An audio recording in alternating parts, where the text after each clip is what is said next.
What's up guys, it's Jordan here from Switchwatch. How are you doing today? Now today's review is of The Last Remnant, kind of a forgotten JRPG from Square Enix. Recently dropped on the Nintendo Switch at E3, kind of a stealth drop, and I know this is a little late, kind of a week late, but you know, I've been casually playing through it during that time, and let's see what my thoughts are on it. Let's get on with it.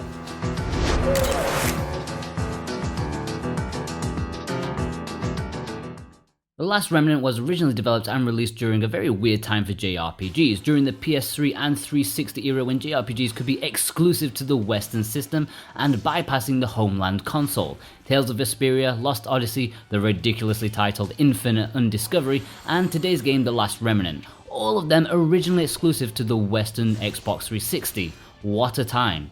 But now that contracts have expired, bridges rebuilt, new consoles released, we've gradually got to the stage where developers and publishers are starting to realize they're sitting on easy money, and so The Last Remnant represents Square Enix's continuous efforts to put literally everything on the Switch, and to make a bucket load of cash, and I for one couldn't be happier. I did play this one back in the day, but memories are a little on the hazy side, so it's a nice refresher to play on the Switch with a few remastered tweaks. Yeah, why not? Trying to be a tough guy. The Last Remnant follows the exploits of the young Rush Sykes in a multi-racial society of humans, fish-like people, reptilian-like people, and some four-armed feline humanoids.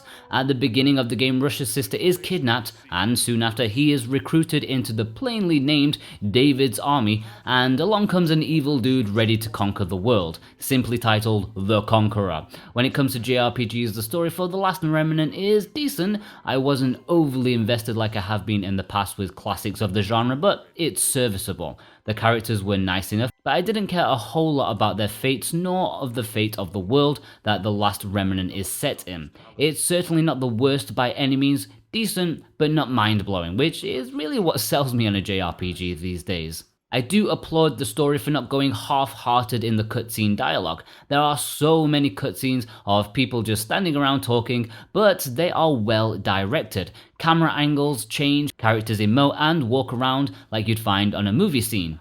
Lesser JRPGs of today would just have static character art and dialogue boxes, so I really appreciate the effort gone into this one.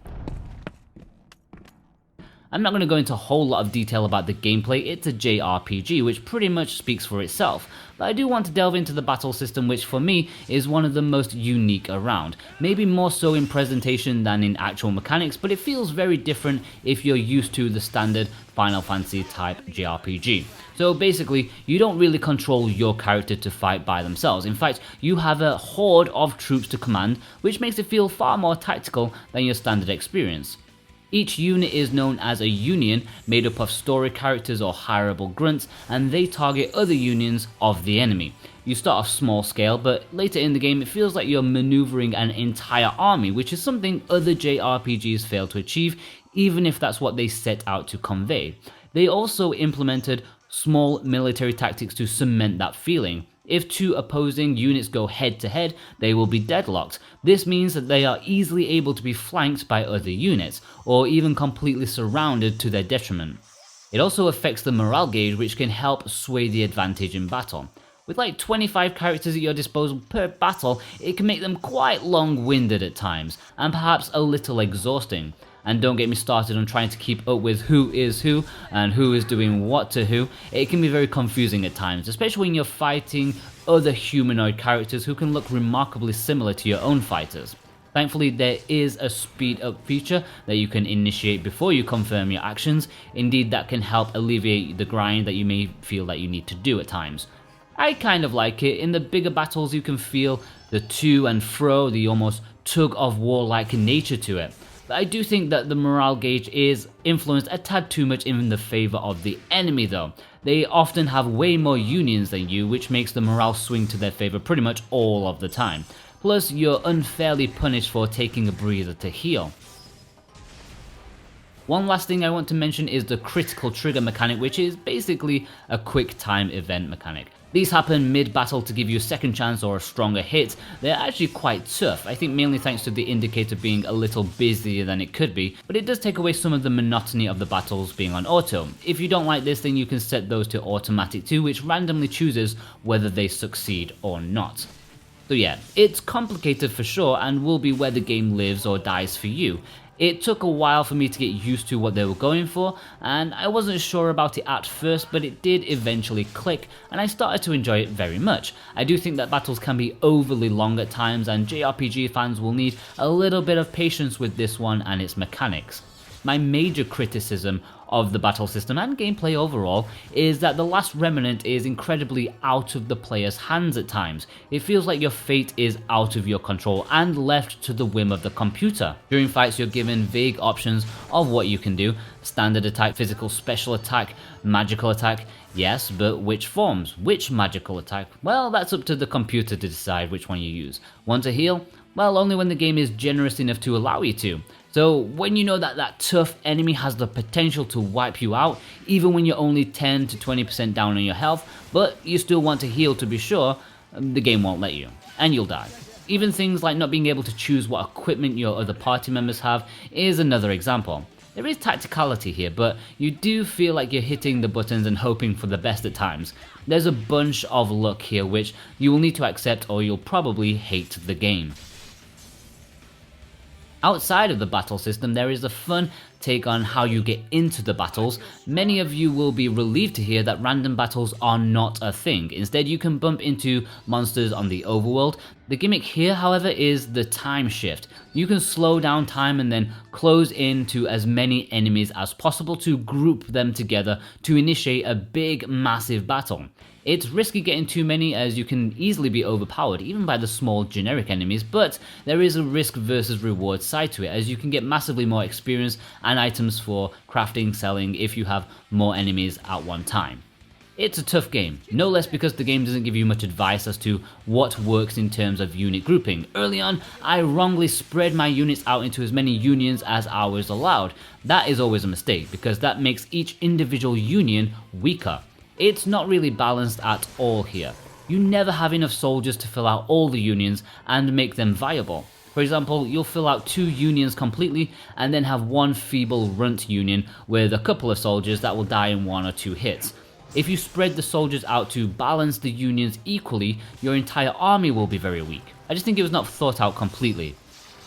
You'll probably die. A lot.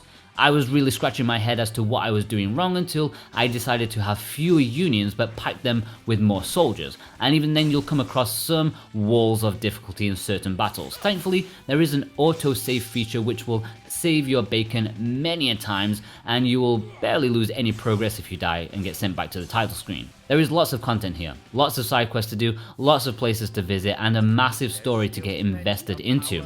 There's ingredients to collect and crafting, something I struggle to feel had the approachability to make it fun, but it's nice to have nonetheless. It tries to be a grand game. It has lots of cities, lots of locations, and more cutscenes than you can shake a stick at. The problem is that it does have its wings clipped at times. The aforementioned cities are numerous but provide little to explore and rarely contain more than a couple of small segmented areas. Dungeons too are on the small side and simplistically designed. It's a game with a lot of ambition but was obviously kept in check from getting out of control. The gameplay overall is fun and interesting but very unbalanced and not completely thought out.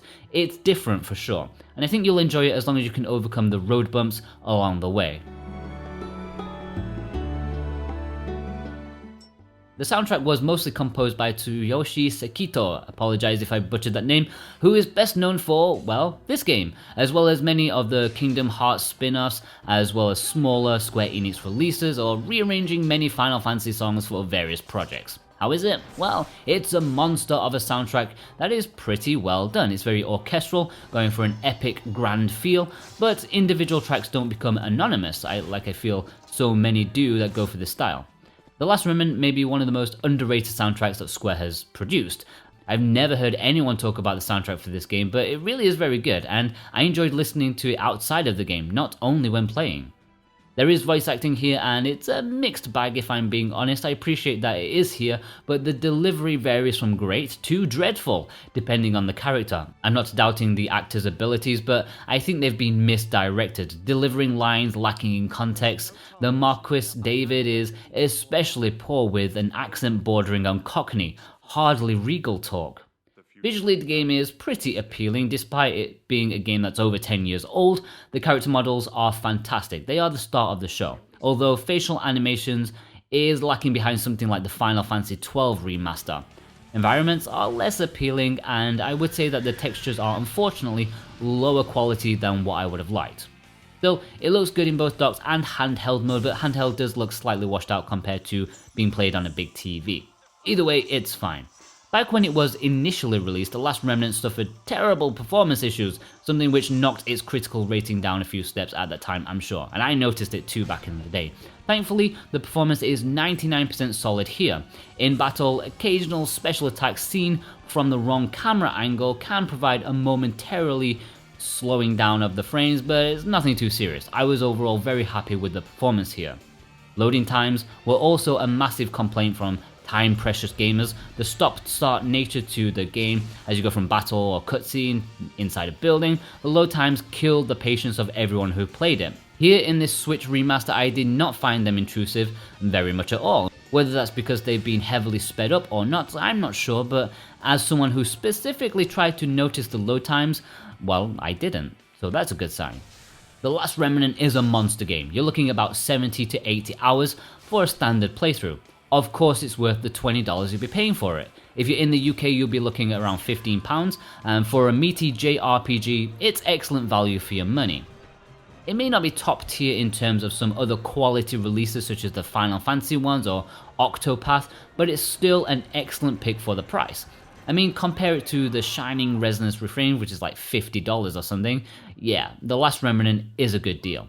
If you're in need of some eShop credit, I'll pop some links below in the description and pinned comment as to where you can find them. Affiliate links, so every purchase helps us at no extra cost to you guys. It helps us far more than ad revenue, that's for sure. For those interested in file size, you're looking at a sizable 12GB download, which is unfortunate for those desperate for space on their Switch. Indeed, I had to archive about 4 games just to get this bad boy on my console.